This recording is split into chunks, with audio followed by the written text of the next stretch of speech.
आज हम लोग आपकी कक्षा 12 में पाठ है भाग्य और पुरुषार्थ, जिसके कि लेखक हैं जैनेंद्र कुमार।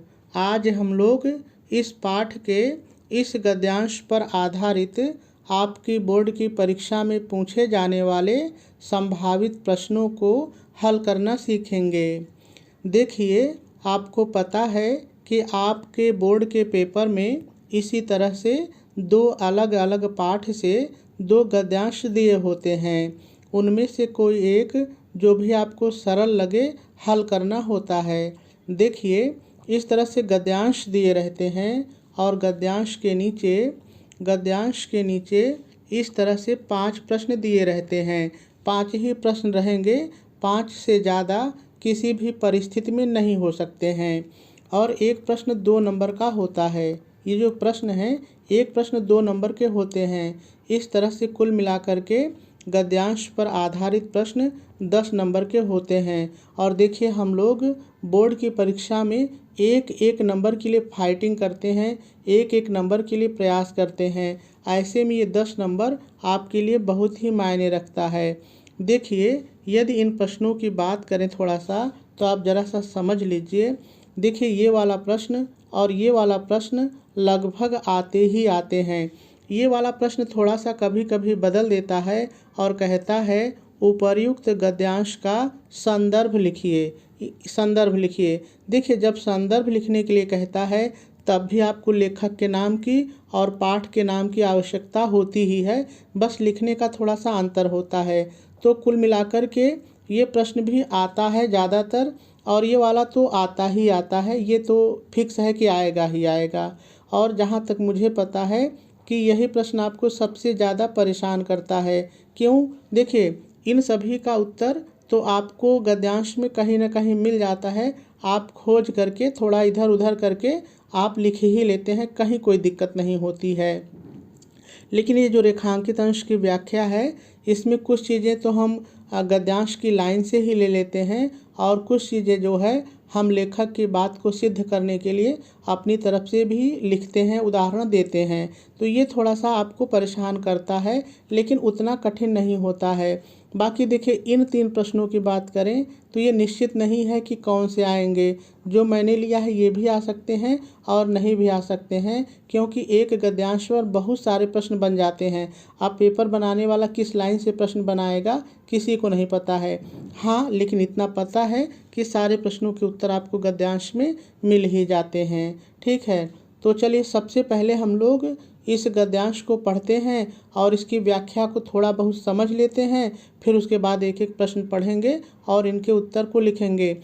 देखिए, जब एक बार हम लोग गद्यांश को पढ़े रहेंगे तो इनका उत्तर हम लोग गद्यांश में कहाँ है आसानी से ढूंढ लेंगे। ठीक है, तो चलिए पहले हम लोग गद्यांश को पढ़ लेते हैं। तो आप भी मेरे साथ थोड़ा सा पढ़ लीजिए। तो लेखक कहता है, इसलिए मैं मानता हूँ कि दुख भगवान का वरदान है। अहम और किसी औषध से गलता नहीं मतलब समाप्त नहीं होता। दुख ही भगवान का अमृत है। वह क्षण सचमुच ही भाग्योदय का हो जाता है अगर हम उसमें भगवान की कृपा को पहचान लें। उस क्षण यह सरल होता है कि हम अपने से मुड़े और भाग्य के सम्मुख हों। बस इस सम्मुखता की देर है कि भाग्योदय हुआ रखा है। असल में उदय उसका क्या? आगे लेखक कहते हैं, असल में उदय उसका क्या होना है? उसका आलोक तो कण कण में व्याप्त सदा सर्वदा है ही। उस आलोक के प्रति खुलना हमारी आँखों का हो जाए, बस उसी की प्रतीक्षा है। साधना और प्रयत्न सब उतने ही मात्र के लिए हैं। प्रयत्न और पुरुषार्थ का कोई दूसरा लक्ष्य मानना बहुत बड़ी भूल करना होगा।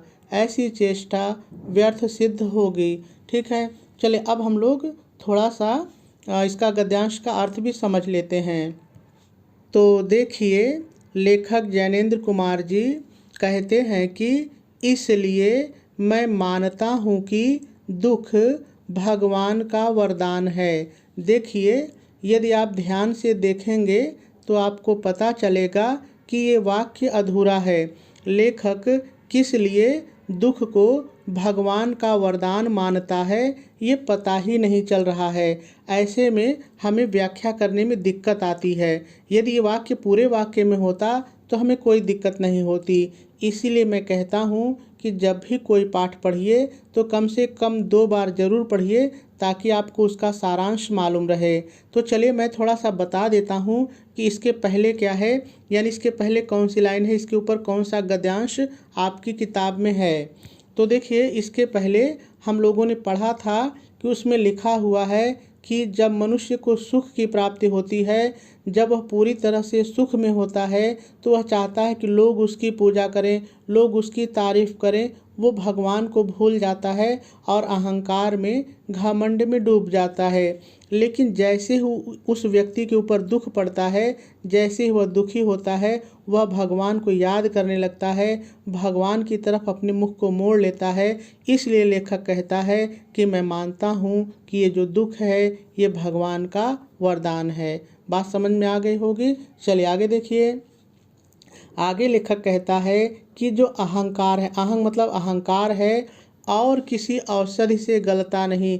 ये किसी भी और औषधि से, किसी भी दवा से समाप्त नहीं होता। लेखक कहता है कि ये जो अहंकार है, जो मनुष्य के अंदर सुख के समय अहंकार आ जाता है, ये और किसी भी औषधि से, किसी भी दवा से समाप्त नहीं हो सकता।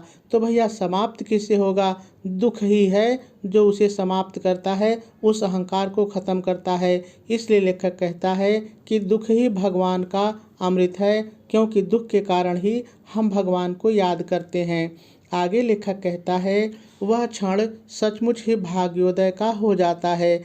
लेखक कहता है कि जब हमें दुख की प्राप्ति होती है और तब हम भगवान की तरफ देखते हैं, हमारा मुंह भगवान की तरफ हो जाता है और वही क्षण हमारे लिए भाग्योदय का हो जाता है, हमारे भाग्य का उदय हो जाता है, यानी हम अपने पुरुषार्थ की तरफ ध्यान देते हैं। आगे लेखक क्या कहता है, अगर हम उसमें भगवान की कृपा को पहचान लें, यानी उसमें का मतलब उस दुख में, यानी उस दुख में हम ये जान लें कि भगवान की कृपा छुपी है, भगवान ने हमें दुख दिया ताकि हम उनकी तरफ देखें, हम उनकी तरफ देखें। तो कहते हैं कि अगर उस समय मतलब उस दुख में हम भगवान की कृपा को पहचान लें, और कहते क्या है कि और यह क्षण बहुत ही सरल होता है, यानी जब दुख हमारे ऊपर होता है तो हम दुख के माध्यम से भगवान को पहचान लें, वह क्षण बहुत ही सरल होता है, हम भगवान को आसानी से पहचान सकते हैं। तो वह क्षण बहुत ही सरल होता है कि हम अपने से मुड़े, यानी भगवान की तरफ मुड़े, अपने पुरुषार्थ की तरफ बढ़ें, अपने भाग्य के सम्मुख हों, यानी अपने भाग्य की तरफ हमारा मुख हो। और भाग्य का मुख हमारा कब भाग्य की तरफ होगा? जब हम भगवान की तरफ देखेंगे। आगे कहते हैं बस इस सम्मुखता, यानी ये जो भगवान की तरफ हमारा मुख हो गया, जो पुरुषार्थ की तरफ हमारा मुख हो गया, बस इस सम्मुखता की देर है कि भाग्य उदय रखा हुआ है। और जैसे ही हम अपना मुख ईश्वर की तरफ करते हैं, इसका मतलब है कि हम अपने मुख को भाग्य की तरफ कर लेते हैं। असल में उदय उसका क्या? बहुत ही प्यारी लाइन है, जरा सा समझिएगा। देखिए, लेखक यहाँ पर कहता है असल में उदय उसका क्या? उसका मतलब भाग्य का। भाग्य का उदय क्या होना है? देखिए बात को समझिए। जब इसके ऊपर का हम लोगों ने गद्यांश पढ़ा था तो हम लोगों ने देखा था कि लेखक कहता है कि लोग कहते हैं कि सूरज डूब जाता है, सूरज निकलता है, लेकिन सूरज कभी डूबता ही नहीं। डूबती तो हमारी पृथ्वी है, निकलती तो हमारी पृथ्वी है, लेकिन हम कहते हैं कि सूरज अस्त हो गया, जबकि सूरज अस्त कभी नहीं होता।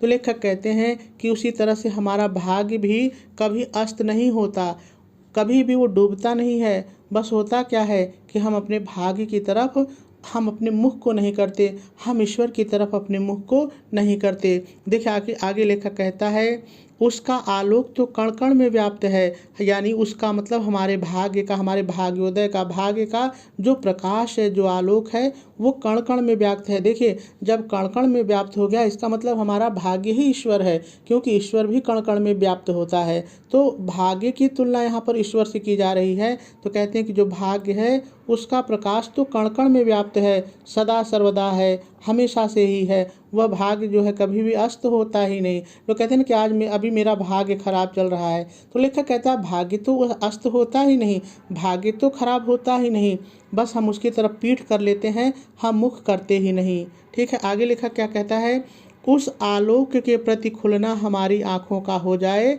बस उसी क्षण की प्रतीक्षा है। कहते हैं कि जो हमारा जो जो भाग्य का प्रकाश है, जो आलोक है, उसके प्रति यदि हमारी आँख खुल जाए, हम अपने भाग्य को पहचान लें, हम ईश्वर को जान लें, तो बस समझिए कि उसी क्षण की प्रतीक्षा है। और जैसे ही हम उस तरफ देखेंगे, हमारी आँख हमारे भाग्य के प्रति खुल जाएगी, तो समझ लीजिए कि हमारा भाग्योदय हो जाएगा।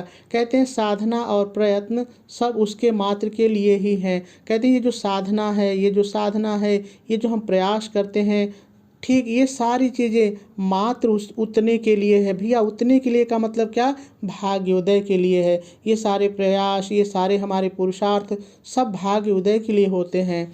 देखिए आगे फिर लेखक कहता है, प्रयत्न, हमारा जो प्रयत्न पहले भी आ चुका है, ये हमारा प्रयत्न और पुरुषार्थ, पुरुषार्थ का मतलब जो हमारा पराक्रम है। तो कहते हैं जो हमारा प्रयत्न और हमारा पराक्रम है, हमारा पुरुषार्थ है, इसका कोई दूसरा उद्देश्य मानना बहुत बड़ी भूल करना होगा। कहते हैं जो हम प्रयास करते हैं, जो हमारा ये पराक्रम है, जो पुरुषार्थ है, इसका कोई दूसरा लक्ष्य माने, ये बहुत बड़ी भूल है। दूसरा लक्ष्य का मतलब कि यदि हम इसको ये माने कि हमारे पुरुषार्थ का, हमारे प्रयास का भाग्योदय के अलावा और कोई उद्देश्य है, तो ये हमारी बड़ी भूल होगी। हमारे सारे प्रयास, हमारे सारे पुरुषार्थ भाग्योदय के लिए ही होते हैं। ऐसी चेष्टा व्यर्थ सिद्ध होगी। उसी बात को लेखक आगे बढ़ाता है कि यदि हम ये समझते, चेष्टा माने होता है प्रयास, कोशिश, कहते हैं कि यदि हम कोई दूसरा लक्ष्य मान ले अपने पुरुषार्थ का और प्रयत्न का, तो ये हमारी कोशिश जो है वो बेकार होगी, क्योंकि हमारा सारा पुरुषार्थ, हमारा सारा प्रयत्न हमारे भाग्योदय करने के लिए ही होता है। तो कुछ इसकी ये बातें हैं। ठीक है, अब चलिए हम लोग एक एक प्रश्न को पढ़ते हैं और इसके उत्तर को खोजने की कोशिश करते हैं। तो देखिए पहला प्रश्न कह रहा है, उपर्युक्त गद्यांश के लेखक और पाठ का नाम लिखिए। तो देखिए मैंने आपको लेखक का नाम बताया ही है, जैनेंद्र कुमार, और पाठ का नाम भी हमको पता है, भाग्य और पुरुषार्थ। तो कोई दिक्कत नहीं है, लिखेंगे कैसे, चलिए देख लेते हैं। देखिए सबसे पहले आप प्रश्न उत्तर नंबर डालेंगे। देखिए प्रश्न उत्तर नंबर आप बिल्कुल सही डाला करिए। देखिए मान लीजिए किसी कारण से आप यहाँ प्रश्न उत्तर नंबर 3 डाल दिए और यहाँ कोई दूसरा उत्तर लिख दिए, तो फिर टीचर को बड़ी मुश्किल हो जाती है। वो पूरा पेपर खोजता है कि बच्चे ने कौन सा उत्तर लिख दिया है इस प्रश्न में, तो प्रश्न तो कुछ और है, उत्तर कुछ और दिखाई देता है। देखिए होता है क्या कापी जाँचते समय, कि कापी जाँचते समय कापी के पृष्ठ पर एक ऐसी गिनती होती है, पहले का नंबर पहले पर, दूसरे का नंबर दूसरे पर, हम इसको आगे पीछे नहीं कर सकते हैं। ऐसे में थोड़ी सी दिक्कत होती है, तो टीचर जानते हैं कि उसको भी थोड़ी सी झुंझलाहट होती है। तो आप कोशिश कीजिए कि प्रश्न उत्तर कभी भी गलत ना हो। जो प्रश्न उत्तर आप यहाँ पर डालें, नीचे वही उत्तर हो, उससे अलग ना हो। बहुत सारा ऐसा बच्चे कर देते हैं। ठीक है, तो चलिए अब हल करते हैं। तो आप देख लीजिए कि आपके पेपर में किस नंबर पर आया है, डाल लीजिए, और उसके बाद कम से कम एक लाइन ज़रूर छोड़िए। देखिए जब भी कोई नई चीज़ लिखिए, नई ही बात लिखिए, नया प्रश्न लिखिए, तो एक लाइन ज़रूर छोड़िए। ठीक है, कम से कम। तो देखिए मैंने कहा था कि 2 गद्यांश रहेंगे, तो जो गद्यांश आप हल करेंगे उसका संकेत लिखेंगे। संकेत में हम गद्यांश के शुरू का और जहाँ पर गद्यांश हमारा समाप्त होता है उसको लिख लेते हैं। देखिए ऐसा करने से होता क्या है कि जो कापी जांचने वाला होता है, वो संकेत को देख कर के वो जान लेता है कि बच्चे ने 2 में से कौन सा गद्यांश हल किया है। अब आप सवाल करेंगे कि सर अगर ये ना लिखें तो इससे आपके नंबर पर कोई प्रभाव नहीं पड़ेगा। ये टीचर की जिम्मेदारी होती है कि खोज ले कि कौन सा गद्यांश बच्चे ने हल किया है, लेकिन हम सोचते हैं कि हमारी तरफ से कोई कमी ना हो, तो आप इतना कर सकते हैं। ठीक है, तो मैंने कहा कि पहला प्रश्न क्या होगा, तो देखिए आप नंबरिंग कर लीजिए। देखिए ये मुख्य नंबर है, इसको एक बार डालना है। अब यहाँ पर अपने गद्यांश के नीचे देख लीजिए कि क्या लिखा है। देखिए मेरे कहने का क्या मतलब है, ज़रा सा समझिए। देखिए मेन नंबर के बाद आप देखिए यहाँ रोमन का है या फिर क ख है या ABCD है, पेपर ने जो लिखा हो वही आप डालेंगे। तो यहाँ पर मैंने रोमन का देखा है, तो मैंने रोमन वाला डाला है। ठीक है, तो देखिए रोमन का डाल लेंगे गिनते और लिखेंगे, उपर्युक्त गद्यांश के लेखक जैनेंद्र कुमार एवं पाठ का नाम भाग्य और पुरुषार्थ है, और पहले प्रश्न का उत्तर पूरा हो जाएगा। देखिए यहाँ पर ये चीज़ आप कर सकते हैं, जो लेखक का नाम है और जो पाठ का नाम है आप उसको काले रंग की पेन से लिखेंगे तो ज़्यादा बेहतर होगा और सिंगल इन्वर्टेड कामा के अंदर। ठीक है। देखिए, हाईलाइट करने का मेरा मतलब ये नहीं है कि आप कभी भी कॉपी में हाइलाइटर का प्रयोग नहीं करेंगे। ठीक है, हाईलाइट करने का मतलब है कि उसको काले रंग की पेन से लिख दीजिए। ठीक है, पहला प्रश्न पूरा हुआ। चलिए दूसरा देखते हैं। दूसरा प्रश्न कहता है लेखक ने भगवान का वरदान किसे कहा है। तो चलिए गद्यांश में फिर से देखते हैं। आपको वैसे पता तो चल गया होगा, लेकिन देखिए यहाँ पर लेखक कहता है कि दुख भगवान का वरदान है। उत्तर तो मिल गया, लेकिन हम ऐसे लाइन बाय लाइन तो उतार नहीं सकते हैं, हमें प्रश्न की भाषा में जवाब देना है। तो चलिए प्रश्न को देखते हुए आगे बढ़ जाते हैं। तो प्रश्न कह रहा है लेखक ने भगवान का वरदान किसे कहा है। तो इतना हम लोग प्रश्न से लेंगे, लेखक ने भगवान का वरदान। देखिए मैंने वैसे ही लिखा है, नंबरिंग करेंगे, लिखेंगे लेखक ने भगवान का वरदान दुख को माना है। तो जो मुख्य शब्द हो आप चाहें तो ऐसे आप प्रयोग कर सकते हैं, अलग कर सकते हैं तो अच्छा लगेगा। दूसरा भी पूरा हुआ। चलिए तीसरा देखते हैं। देखिए तीसरा प्रश्न है लेखक दुख को किस रूप में मानता है। ये और ये प्रश्न सेम है, उत्तर सेम है, लेकिन भाषा अलग है तो प्रश्न के उत्तर की भाषा भी बदल जाएगी। अब देखिए हम लोग क्या कहेंगे, लेखक दुख को वरदान के रूप में मानता है। ठीक है, तो लिखेंगे कैसे, जैसे मैंने बताया है। चलिए लिख लेते हैं। तो आप नंबरिंग करेंगे और नंबरिंग करने के बाद लिखेंगे लेखक दुख को भगवान के वरदान के रूप में माना है। तो सारे उत्तर आपको गद्यांश में मिल रहे हैं, कहीं कोई दिक्कत नहीं है, बस आप हिम्मत मत हारिए। चलिए अगला चौथा प्रश्न देखते हैं। चौथा प्रश्न कहता है लेखक के अनुसार भाग्योदय कब होता है। तो व्याख्या यदि आपने सुनी होगी तो देखिए मैंने बताया है आपको। चलिए ढूंढते भी हैं कहाँ है। देखिए यहाँ पर है, वह क्षण सचमुच ही भाग्योदय का हो जाता है। कौन सा क्षण, तो मतलब हमको पता चल रहा है कि और ऊपर हमको चलना है। तो देखिए और ऊपर चलते हैं तो हो जाएगा कि दुख ही भगवान का अमृत है, वह क्षण सचमुच ही भाग्योदय का हो जाता है। अब लिखेंगे कैसे। देखिए उत्तर तो हमको मिल गया कि दुख ही भगवान का अमृत है, लेकिन हमको प्रश्न की भाषा में कैसे लिखना है, चलिए देखते हैं। प्रश्न को एक बार देख लीजिए, लेखक के अनुसार भाग्योदय कब होता है। ठीक है, चलिए देखिए प्रश्न नंबर डालेंगे और लिखेंगे लेखक के अनुसार जब मनुष्य को दुख की प्राप्ति होती है तब वह अपने अहंकार को भूलकर उसके निवारण के लिए ईश्वर की तरफ अपने मुख को मोड़कर उसकी कृपा को पहचान लेता है, तब उसका भाग्योदय हो जाता है।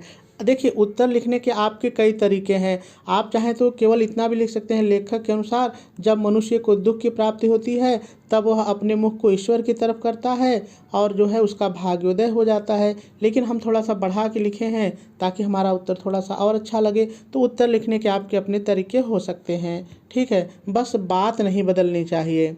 अगला प्रश्न है, लास्ट प्रश्न है कि गद्यांश के रेखांकित अंश की व्याख्या कीजिए। चलिए एक बार फिर से रेखांकित अंश देख लेते हैं। देखिए यहाँ से रेखा खींचना शुरू हुई है और यहाँ तक रेखा खींची गई है। इसकी व्याख्या हमको करनी है। अब यहाँ पर देखिए थोड़ा सा समझिए, मैंने कहा कि इसके ऊपर वाली लाइन जो नहीं दी गई है वो भी आप ले सकते हैं। और आपको लगता है कि यहाँ तक व्याख्या करने में हमें दिक्कत है, थोड़ी सी और आगे लें तो आप ले सकते हैं। लाइन भले ना खींची हो, देखिए उतनी व्याख्या जहाँ रेखा खींची गई है उतनी व्याख्या हमारी हर हाल में कॉपी में होनी चाहिए। अब उसके आगे हमने थोड़ी सी व्याख्या बढ़ा दी है, उससे हमारे नंबर पर कोई प्रभाव नहीं पड़ता है। तो आप इतना कर सकते हैं, थोड़ा पहले की ज़रूरत है तो ले लीजिए, जहाँ रेखा खींची गई उसके बाद की ज़रूरत है तो थोड़ा सा ले लीजिए। वाक्य को पूरा करने के लिए कोई दिक्कत नहीं है। हाँ, सबसे महत्वपूर्ण चीज़ कि ये जो रेखा यहाँ खींची है ये पेपर बनाने वाला कहीं भी खींच सकता है। ठीक है, तो जब भी आप गद्यांश पढ़िए तो पूरे गद्यांश के अर्थ को, उसकी व्याख्या को समझे रहा करिए। ठीक है, तो चलिए अब हम लोग देखते हैं कि यहाँ से यहाँ तक जैसे मैंने समझाया है आपको ठीक वैसे ही लिखा है। चलिए पढ़ लेते हैं। तो देखिए जब आपका, मैंने कहा कि कोई भी प्रश्न समाप्त हो तो एक लाइन छोड़ेंगे, नंबरिंग करेंगे और फिर हेडिंग डालेंगे रेखांकित अंश की व्याख्या और डैश डाल करके लिखेंगे प्रस्तुत रेखांकित अंश में लेखक जैनेंद्र कुमार जी कहते हैं कि, इतना मैंने अपनी तरफ से जोड़ा। अब लाइन की व्याख्या है, कहते हैं कि मैं दुख को भगवान के वरदान की तरह मानता हूँ, क्योंकि मनुष्य सुख और सफलता की प्राप्ति होने पर अहंकार से भर जाता है और उसका यह अहंकार किसी भी औषधि से दूर नहीं होता है, किंतु जैसे ही उसे दुख की प्राप्ति होती है वह ईश्वर की तरफ मुख मोड़ लेता है और उसी क्षण उसका भाग्योदय हो जाता है। और इस तरह से जो रेखांकित अंश है उसकी व्याख्या भी पूरी हो जाएगी। देखिए, रेखांकित अंश में एक बार आपको फिर से कह दूं, रेखांकित अंश की व्याख्या आपको जैसे आती है, जितना आती है, थोड़ा बहुत लाइन को ही उतार दीजिए, तब भी आपको नंबर मिल जाता है, कोई दिक्कत नहीं है। तो आप इसको भी ज़रूर लिखिएगा। तो मेरे ख्याल से बात आपको कुछ न कुछ ज़रूर समझ में आई होगी।